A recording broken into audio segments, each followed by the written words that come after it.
નમસ્કાર, ન્યૂઝ બુલેટિનમાં આપનું સ્વાગત છે। હું છું પંકજ શર્મા। શરૂઆત મહત્વપૂર્ણ ખબરથી। બનાસકાંઠાના દાંતામાં આવેલ પૌરાણિક મંદિરની છત ઉપર ભીષણ આગનો બનાવ બન્યો છે। બાજુમાં આવેલા ફિલ્મ સિટી અંબા મહેલમાં પણ આગ લાગી ગઈ। આગે વિકરાળ રૂપ ધારણ કરતા ઓરડા પણ બળીને રાખ થઈ ગયા। સ્થાનિક લોકોને આગ બુઝાવવા માટે મદદે આવ્યા હતા। જો કે અંબાજીની ફાયર ફાઇટરની ગાડી અંબા મહેલમાં પહોંચી અને આગને કાબૂમાં લીધી। પોલીસને જાણકારી મળતા પોલીસ અને 112ની ટીમ પણ સ્થળ પર આવી પહોંચી। આગ કયા કારણોસર લાગી તે સામે આવી શક્યું નથી। બે અલગ અલગ તસવીરોમાં તમે જોઈ શકો છો। પૌરાણિક મંદિરની આ છત છે એમાં આગ લાગી હતી અને ધીરે ધીરે આગ વિકરાળ સ્વરૂપ ધારણ કરી ચૂકી હતી। ઓરડા આગમાં બળીને ખાખ થઈ ગયા। સ્થાનિક લોકો આગ બુઝાવવા માટે પ્રયત્નો કરતા જોવા મળ્યા। જો કે અંબાજીથી ફાયરની ટીમો પણ આવી પહોંચી હતી। વધુ માહિતી મેળવી અંબાજીથી સંવાદદાતા મહેન્દ્ર અગ્રવાલ જોડાયા છે। મહેન્દ્ર, આ આગની સ્થિતિને લઈને શું કારણ સામે આવી રહ્યું છે અને હાલ પરિસ્થિતિ શું છે? પંકજ, આપને બતાવી દઉં કે જે રીતે ગઈકાલે મોડી રાત્રે જે ઘટના બની છે આમાં જે દરબારગઢ છે રાજવી પરિવારનું આજે અંબા મહેલ છે સિટી ફિલ્મ સિટી બનાવેલું છે। ત્યાં અનેક શૂટિંગો થતા હોય છે અને સાથે આગળ જે છે અંબામાનું એક મંદિર પણ બનાવેલું છે। આ મંદિરની પાછળ જે ફિલ્મ સિટી આવેલી છે તેમાં એકાએક જે છે એક આગ ભડકી નીકળી હતી ને। જો કે આ આગનું જે કોઈ કારણ જાણવા મળ્યું નથી અને સદનસીબે રાત હોવાથી કોઈ માણસો ન હતા એટલે કોઈ જાનહાની પણ મોટી ટળી છે। અને હાલ તબક્કે જે રીતે આગ લાગેલી જોવા મળી રહી છે, જે આગને જોતા જે છે એ મોટી ખુમારી સર્જાય છે અને મોટા ભાગનો ફિલ્મ સિટીનો કેટલોક ભાગ જે પાછળનો જે ઝૂંપડા ને બધા જે આર્ટિફિશિયલ બનાવેલા હતા એ બળીને ખાક થઈ ગયા છે। ને મોડી રાત સુધી જો દાંતામાં પોતે સ્થાનિક લેવલે ફાયર ફાઈટરનો હોવાથી ફાયર ફાઈટરને અંબાજીથી બોલાવવાની ફરજ પડી હતી અને મંદિર ટ્રસ્ટનું ફાયર ફાઈટર દાંતા પહોંચે અને આ સમગ્ર આગને કાબૂમાં લીધી। ત્યાં સુધી કહી શકાય છે કે ઘણું બધું જે આગમાં બળીને ભસ્મીભૂત થઈ ગયું હતું અને હાલ તબક્કે કહેવાય છે કે આગને કાબૂમાં લીધી છે। લોકોએ પણ ભારે જહેમત ઉઠાવી હતી, ડોલોથી પાણી રેડી અને આગને ઓલવવાના પ્રયત્ન કરતા। જો હાલ તબક્કે જે આગ સંપૂર્ણપણે કાબૂમાં છે પણ આ જે આગ લાગી હતી તેના કારણે મોટી નુકસાની સામે આવી રહી છે। પંકજ જી મહેન્દ્ર, આભાર માહિતી આપવા માટે।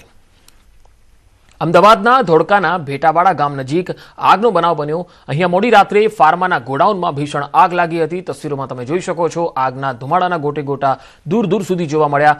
ધોળકા પોલીસ અને ફાયર વિભાગની ટીમો ઘટના સ્થળે પહોંચી હતી। 5થી વધારે ફાયર ફાઇટરની ટીમની મદદથી આ આગ પર કાબુ મેળવવા પ્રયાસ કરાયો હતો। ખંભાળિયા દ્વારકા હાઈવે પર ગમખ્વાર અકસ્માત થયો। રણજીતપુર નજીક દોડતી સ્વિફ્ટ કારમાં અચાનક આગ લાગી ગઈ। આગની ઘટનામાં કારમાં સવાર પિતા અને પુત્રીના ઘટના સ્થળે જ મૃત્યુ થઈ ગયા। કારમાં સવાર મહિલા ગંભીર રીતે દાઝી જતા તાત્કાલિક ખંભાળિયા હોસ્પિટલ ખસેડાયા। મૃતક પિતા અને પુત્રીના મૃતદેહોને પીએમ અર્થે ખંભાળિયા સરકારી હોસ્પિટલ ખાતે ખસેડાયા। પ્રાથમિક માહિતી આવી તે પ્રમાણે શોર્ટ સર્કિટના કારણે કારમાં આગ લાગી હોવાની આશંકા છે। આ ઘટનાને પગલે હાઈવે પર અરેરાટી વ્યાપી ગઈ। લોકોના ટોળે ટોળા ઉમટ્યા। કલ્યાણપુર પોલીસ દ્વારા સમગ્ર મામલે તપાસ થઈ રહી છે।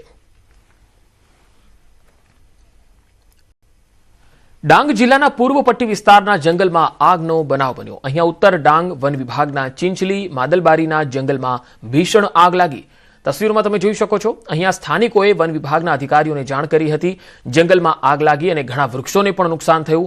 સ્થાનિકોએ પણ આગને કાબૂમાં લેવા પ્રયાસો કર્યા હતા। અનેક વૃક્ષો આગમાં સ્વાહા થઈ ગયા। સ્થાનિક ગ્રામજનો પણ આગ પર કાબુ મેળવવા માટે પ્રયાસ કરતા જોવા મળ્યા।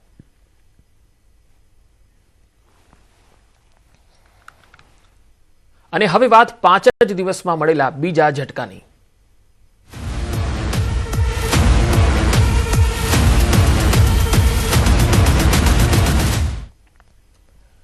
દેશભરમાં હવે પેટ્રોલ અને ડીઝલના ભાવમાં ફરી એકવાર વધારો થયો છે। 5 દિવસમાં બીજી વખત પેટ્રોલ અને ડીઝલના ભાવ વધ્યા છે। ગત શુક્રવારે પણ અંદાજે 3 રૂપિયા ભાવ વધ્યા હતા। અમદાવાદના પેટ્રોલ પંપ દ્વારા પેટ્રોલ અને ડીઝલના નવા ભાવ જાહેર કરાયા। પેટ્રોલમાં 86 પૈસાનો વધારો। પેટ્રોલનો નવો ભાવ પ્રતિ લીટર ₹98.31 થઈ ગયો છે। ડીઝલમાં 93 પૈસા વધ્યા છે અને નવો ભાવ પ્રતિ લીટર 94.15 થઈ ગયો છે। સુરતમાં પેટ્રોલના ભાવમાં 86 પૈસા વધ્યા છે। સુરતમાં પેટ્રોલનો ભાવ ₹97.50 થી વધી ₹98.36 થઈ ગયો છે। સુરતમાં ડીઝલના ભાવમાં 93 પૈસા વધ્યા છે। સુરતમાં ડીઝલના ભાવ 93.29 હતો જે વધીને 94.22 થઈ ગયો। દિલ્હીના પેટ્રોલના ભાવમાં પ્રતિ લીટર 87 પૈસા વધ્યા છે। મુંબઈમાં પેટ્રોલના ભાવમાં 91 પૈસા વધ્યા। કોલકાતામાં 96 પૈસા અને ચેન્નઈમાં 82 પૈસા વધ્યા। દિલ્હીમાં હાઈ સ્પીડ ડીઝલના ભાવમાં પ્રતિ લીટર 91 પૈસા, મુંબઈ અને કોલકાતામાં 94 પૈસા તો ચેન્નઈમાં 86 પૈસા વધ્યા છે। સતત વધતા ઈંધણના ભાવથી સામાન્ય જનતા અને વાહન ચાલકો પર બોજ વધ્યો છે।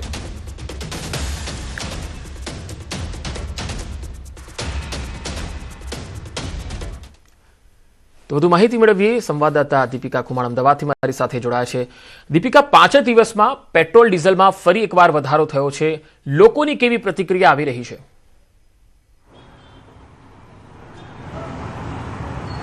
બિલકુલ, જે પ્રકારે અચાનક જ ફરી એકવાર જે ભાવ વધારો ઝીકાયો છે તેને કારણે વાહન ચાલકોના ખિસ્સા ઉપર મોટી અસર જોવા મળી રહી છે.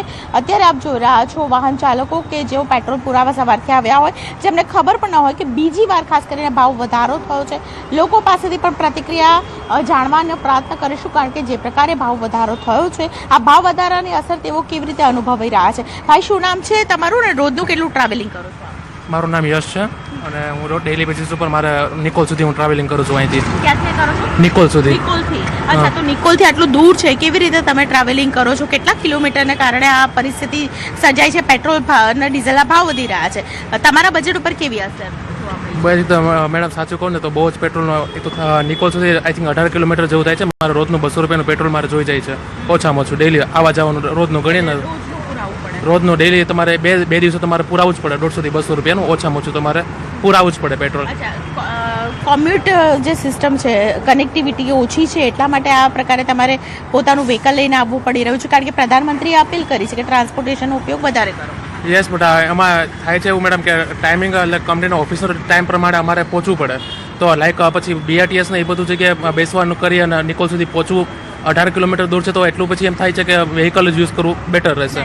બિલકુલ, એટલે કનેક્ટિવિટીનો અને ફ્રીક્વન્સીનો પણ ઉપયોગ ક્યાંક ને ક્યાંક ઓછો છે, તેને કારણે લોકો પોતાનું વાહન લઈ જઈને પોતાની સહુલિયત છે તે પ્રમાણે પોતાનું વાહન લઈ જઈ જ રહ્યા છે અને ઓફિસથી ગમે તેટલું દૂર હોય પોતાના વાહનથી પહોંચવાનો પ્રયત્ન પહેલાં કરે છે, કારણ કે જે પ્રકારે ફ્રીક્વન્સી છે આપણા અમદાવાદની અંદર, કનેક્ટિવિટી છે, તેને કારણે લોકોને તકલીફ ગ્રાઉન્ડ લેવલ ઉપર આ પ્રકારની પડી રહી છે. અન્ય લોકો છે તેમની સાથે પણ વાતચીત કરવાનો પ્રયત્ન કરીશું. ઓફિસ અવર્સની અંદર સૌથી વધારે લોકો છે તે આ પ્રકારની તકલીફ છે તે અનુભવી રહ્યા હોય.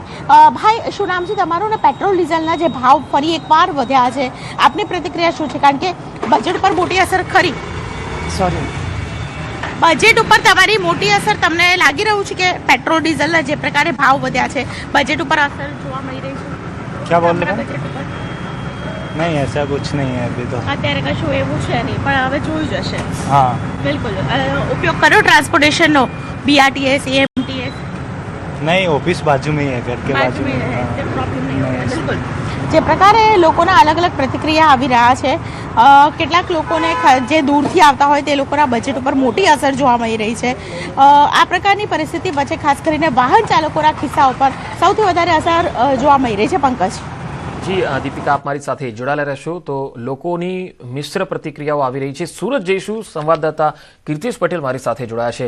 કીર્તિશ, સુરતી લાલાઓ આ બીજી વખતના ભાવ વધારાને કઈ રીતે જોઈ રહ્યા છે? બિલકુલ પંકજ, પેટ્રોલની અછત અને પેટ્રોલના ભાવ વધતા જે પેટ્રોલ પંપો પર લાઈન લાગી હતી ત્યાં જોઈ શકો છો પેટ્રોલ પંપ પર હવે છકલા ઉડી રહ્યા છે. કર્મચારીઓ આરામથી બેઠા છે, કારણ કે એક જ અઠવાડિયામાં બીજી વખત ભાવ વધ્યો છે. ચલો પેટ્રોલ પુરાવા આવેલા કેટલાક લોકો સાથે વાત કરીએ. કાકા છે, આપણે એમની સાથે વાત કરીએ. કાકા, શું નામ આપનું? મારું નામ કનૈયાભાઈ છે. શું કહેશો, એક જ અઠવાડિયામાં બીજી વાર ભાવ વધ્યા? એક અઠવાડિયે બીજા ભાવના કારણે એમ છે કે આ સરકાર ઇલેક્શનની રાહ જોતી હતી, એના કારણે બધા ભાવ વધી રહેલા છે. આમ પબ્લિકને ખૂબ તકલીફ પડે છે ને આવનારા 1 જૂનથી બી આપણે અનાજ છે આના પર ઘણા ભાવ વધવાનો સંકેત છે. તો આ તેલના વસ્તુ આપણે અહીંયા મળે છે. આ જાણી જોઈને નાના પબ્લિક જાણી હેરાન કરવાના સરકારના ધંધા છે. બિલકુલ, કાકાએ કીધું એમ કે પેટ્રોલના ભાવ એક જ અઠવાડિયામાં બીજી વખત વધ્યા છે. કાકા, પેટ્રોલ પુરાવા આવ્યા છો? બિલકુલ, જે પ્રકારે ભાવ વધ્યા છે તેની તમામ અસર હવે તમામ અલગ અલગ વસ્તુઓ પર જોવા મળશે. ખાસ કરીને જોઈ શકાય છે કે આ એ જ પેટ્રોલ પંપ છે કે જ્યાં અછત હતી અને પેટ્રોલના 3 રૂપિયા ભાવ વધ્યા હતા ત્યારે લાંબી લાઈનો લાગી હતી. ત્યારે અત્યારે માત્ર ગઈના ગાંઠા ગ્રાહકો પહોંચી રહ્યા છે. તમામ કર્મચારીઓ આરામ ફરમાવી રહ્યા છે. એટલે કે પેટ્રોલના ભાવની અસર સીધી પંકજ જોવા મળી રહી છે અને કહી શકાય કે આ ભાવની અસર હવે પેટ્રોલ સાથે અલગ અલગ તમામ વસ્તુ પર, પછી એ ખાણીપીણી હોય, અનાજ હોય, તેલ હોય કે ગમે તે વસ્તુ હોય, તમામ પર ચોક્કસપણે જોવા મળશે. જી કીર્તિશ, મારી સાથે જોડાયેલા રહેશો. દીપિકા, આપણી પાસેથી એ જાણવું છે, કારણ કે ઘણા બધા જિલ્લાઓમાં એવું જોવા મળ્યું છે કે પેટ્રોલ પંપમાં એક નિશ્ચિત મર્યાદામાં જ પેટ્રોલ અપાય છે ગાડીમાં અથવા તો ટ્રેક્ટરમાં. તો શું અમદાવાદમાં મોંઘવારી છતાં, બીજી વખત ભાવ વધારો છતાં પૂરતું પેટ્રોલ મળે છે કે પણ અહીંયા પણ, કે પછી મર્યાદા નક્કી કરાઈ છે પેટ્રોલ ડીઝલની? અત્યારે તો એવા કોઈ સમાચાર નથી પંકજ, આવી કોઈ મર્યાદા નક્કી હજુ નથી કરાઈ. જે લોકો આવે છે, જેટલું પેટ્રોલ માંગે છે તેટલું પેટ્રોલ તેમને આપી દેવામાં આવે છે. એટલે આ પ્રકારની મર્યાદા હજુ સુધી કોઈ નક્કી નથી કરવામાં આવી.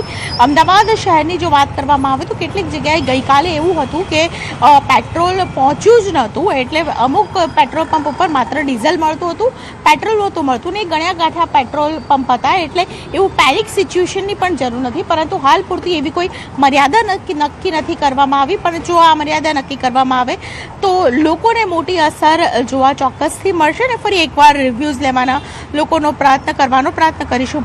જે પ્રકારે ગયા વખતે એકદમ પેનિક સિચ્યુએશન થઈ ગઈ હતી, તે સિચ્યુએશનમાં તમે શું કર્યું હતું અને અત્યારે જે ભાવ વધારો થયો છે શું કહે છો આપ? પેટ્રોલ તો નખાયા વગર છૂટકો જ નથી, કામ ધંધો કરવાનો. એટલે હવે શું કરો છો તમે ધંધામાં? હું અત્યારે નોકરી કરું છું, નોકરી કરો છો? અચ્છા, તો નોકરી કરો અને દૂર છે ઘરથી ઓફિસ? હા, ઓફિસ ઘરથી દૂર, ડીઝલ પૂરતી સેટેલાઇટ આપે, સેટેલાઇટ પણ એટલે બહાર જવું પડે ફિલ્ડમાં. મારે ફિલ્ડમાં એટલે તમારું ફિલ્ડ વર્ક હોય, પેટ્રોલની જરૂરિયાત વધારે. જરૂરિયાત વાળા. અચ્છા, એટલે એમાં કોમ્યુનિકેટ તમે મતલબ ટ્રાન્સપોર્ટેશનનો ઉપયોગ કરો એવું કોઈ સુવિધા? ના, એવું કઈ નહીં, તમારે જવું જ પડશે. જવું જ પડે ફરજિયાત. બિલકુલ. તો આ પ્રકારની સુવિધા જે ખાસ કરીને ફિલ્ડ વર્ક કરે છે તો તે લોકોને તો પોતાનું વાહન ઉપયોગ કરવો જ પડે, અને તેને કારણે જ આ પ્રકારની પરિસ્થિતિ છે તેમાં પણ ખાસ કરીને લોકોના ખિસ્સાઓ પર વધારે અસર પડે. લોકો છે તે સવારનો સમય છે, પિકઅપ અવર્સ છે, અને પિકઅપ અવર્સની અંદર ઓફિસ તરફ જતા હોય લોકો સાથે વાતચીત કરીશું. ભાઈ, શું નામ છે આપનું ને આપ ક્યાં કામ કરો છો? કેટલું ડેલી કોમ્યુટ કરો છો? બેન, હું ફિલ્ડમાં નોકરી કરું છું. અત્યારે અમારે કમસે કમ રોજનું અત્યારે 200 રૂપિયાનું પેટ્રોલ જાય છે. ભાવ વધારાના કારણે અમારે અસર ઓલી પડી છે મોંઘવારીના પ્રમાણે, કારણ કે રોજે રોજ તમારે પેટ્રોલ પુરાવાનું થતું હશે.